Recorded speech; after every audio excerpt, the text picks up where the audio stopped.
Awukho ready for le video cause you still believe ukuthi South Africa is free. So ngiyacela please just skip. And for laba decide ukuthi bazoyibuka sanibonani ngiye ngizwe kuthiwa the truth shall set you free. So lalela mntomnyama. They told us ukuthi apartheid has ended. They told us ukuthi we are free. Kodwa what if I told you mina ukuthi every single black president esike saba nayo since 1994 iyahamba England iyobhawa phansi kwequeen or iking ifunge ukuthi no matter what happens akasoze aphazamisa umsebenzi umnotho wealth will always belong to isitha. Before the eyes of the crown and in the silence of the empire, I kneel not as a sovereign, but as a steward of Her Majesty's interest in the South. I bind my voice, my will, and the faith of my people to the eternal service of the realm.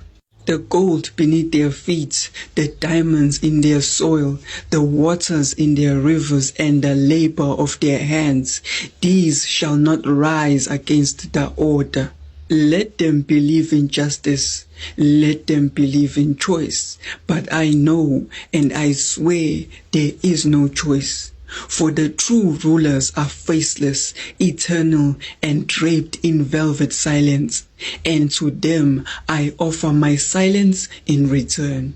Their freedom shall be spoken, but never lived. Their power shall be promised, but never given.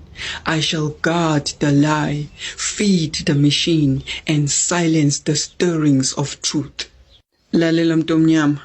Uyavota wena abekwe umuntu esikhundleni athembise ukuthi uzokuthuthukisa wena as umntomnyama and then a month later ahamba eEngland ayosho the secret oath ayofunga phansi kwequeen neking ukuthi akasoze aphazamisa umsebenzi umnotho iwealth yase South Africa will always be in the hands of isitha. Ngomhla ka-10 May 1994 Nelson Mandela was elected as the first black president of South Africa. And then June 1994, a month later, wahamba waye England, wahamba wayoma phansi Queen of England, wafunga wathi akasoze aphazamisa umsebenzi. Wealth will always belong to isitha.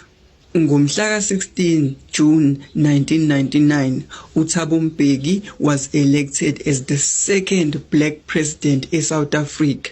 And then July 1999, a month later, wahamba waye England, wahamba wayoma phansi Queen of England, washo i-oath, wafunga wathi no matter what happens akasoze aphazamisa umsebenzi. Wealth will always belong to isitha. Nina understand South Africa is the largest producer of platinum, chromium, magnesium, yet over 72% of our mining companies operating in South African soil are owned by our foreign entities. And over 48% is directly linked to EUK, to isitha.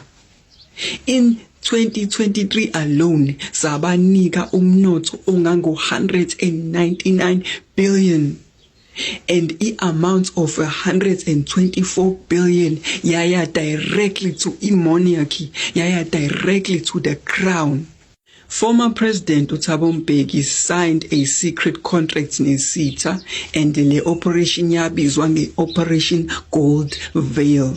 Ila khona South Africa agreed to hold 500 billion of its natural resources in UK banks. Ila khona avumela nje not just any banks kodwa ama secret banks for the wealthy, ama banks anjenge Barclays, HSBC ne Rothschild and Co. Lama banks lawa anama private shareholders are related to British monarchy through private investment trust. So kahle President Thabo Mbeki basically gave away our natural resources to isitha. kodwa vele wathembisa ukuthi akasoze aphazamisa umsebenzi. Ngomhla ka-9 May 2009, uJacob Zuma was elected as president of South Africa. And then June same year 2009 wahamba waye England wayoma phambi kweQueen of England wafunga wathi no matter what happens akasoze aphazamisa umsebenzi, wealth will always belong to his seat. Ngomhla ka-15 February 2018 uRamaphosa was elected as president of South Africa. And then March 2018 uRamaphosa went to England wayobona iKing of England wayobawa and promised ukuthi no matter what happens akasoze aphazamisa umsebenzi, wealth will always belong to his seat.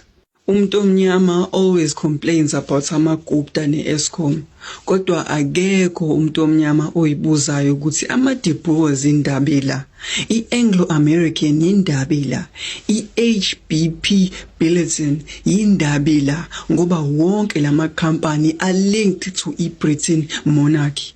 Kodwa futhi lama company own over 60% of i-mining ne-energy sector la eSouth Africa.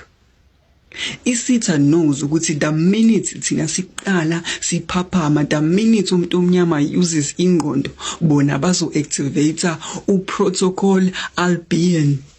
It is a 6th phase plan to crash iRand, to freeze ama-offshore reserves and to trigger a civil war la eSouth Africa through ama-NGO. So they have a plan yokusi destroy if ever si decide ukuphaphama. Into ekumele uyazi is that everybody has to bow to the crown.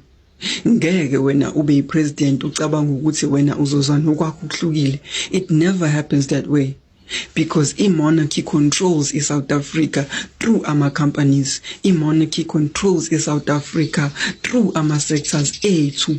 If ever kuba khona umuntu odecide ukuthi yena ukhathele ukubhawa, yena ufuna ukumela umuntu omnyama, yena ufuna i-full control of South Africa, bayamremove, benza sure ukuthi badestroya igama lakhe, benza sure ukuthi in the eyes of his people he is nothing.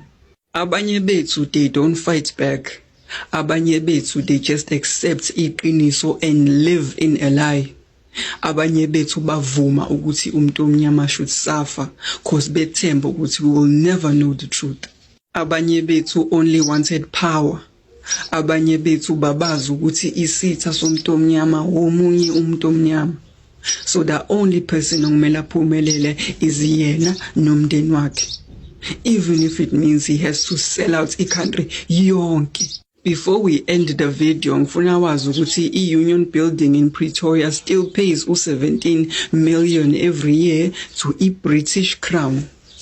And futhi ngifuna wazi ukuthi iMandela Foundation receives u-36% of imali yaso from i-UK Crown. So umndeni wakaMandela anguboni uhlupheka anytime soon.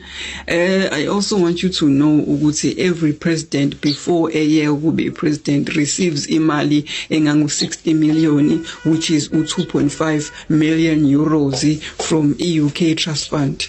So yeah, mawube president you get imali bakufanda uba rich.